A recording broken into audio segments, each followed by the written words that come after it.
Maintenant, les amis, j'aimerais vous raconter un secret. En quoi cette histoire qu'on vient de raconter n'est qu'une preuve flagrante que Mashiach arrive. Le peuple d'Israël ne savait pas qui il était jusqu'à présent. Maintenant, il dévoile sa face. Et alors? Et alors? Eh bien, tout simplement, écoutez cette histoire qui va tout nous expliquer. Cette histoire, c'est un des contes de Rabbi Nachman et c'est un cadeau à Botaï.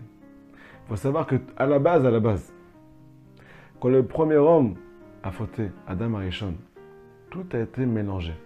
Toutes les identités ont été mélangées. Ce qu'on appelle le palais des échanges.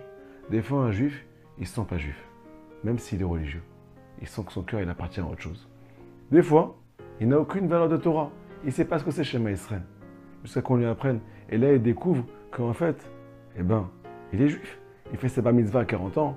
Il commence à garder les mitzvot, à faire plus attention à la suite, ainsi de suite. Parce qu'on lui a expliqué que, en fait, lui, il appartient au peuple élu.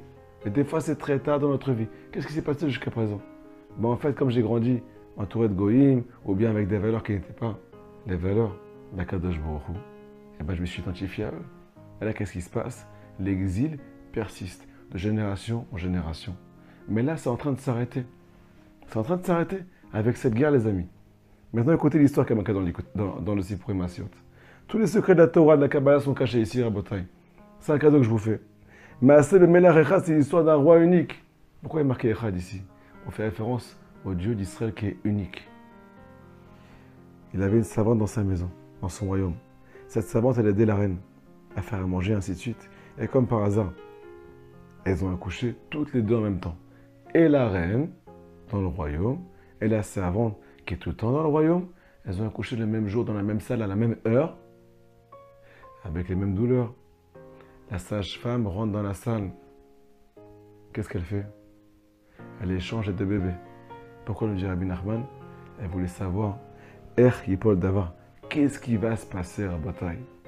Quand le fils du roi, il va croire que ce n'est pas le fils du roi, il va grandir chez la servante avec les valeurs de ce monde, avec les tentations de ce monde, avec les plaisirs qui lui font oublier toute sa tête, tout ce que c'est le judaïsme, tout ce que c'est que le peuple juif, la haine, la colère, le sexe, les plaisirs, tout ça, ça lui fait tout oublier, les honneurs et ainsi de suite. Qu'est-ce qui va se passer quand il va grandir là-bas? À l'inverse, qu'est-ce qui va se passer quand le fils de la servante, il va grandir dans le royaume? Comment il va se comporter là-bas? Il ne supporte pas la politesse, il a des traits de caractère qui sont pourris de l'intérieur. À la base, il a du mauvais sang, c'est le fils de la servante.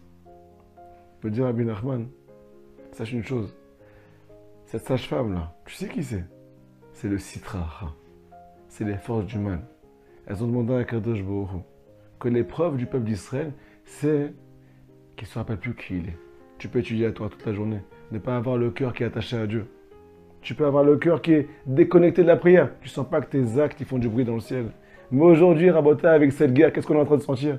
Que chaque acte, chaque prière, chaque précède fait du bruit dans le ciel. On sent la responsabilité. On se sent attaché à une seule chose, à la vérité, qui est de faire venir le Mashiach par nos actes, d'anéantir nos ennemis et d'arriver à ce qu'on appelle enfin à la délivrance totale. Alors je vous raconte la suite de l'histoire.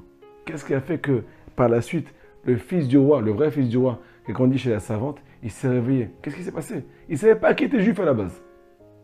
Il a marqué qu'en fait, la sage-femme, elle a dévoilé le secret à une copine à elle. Elle a dévoilé qu'elle a échangé les bébés.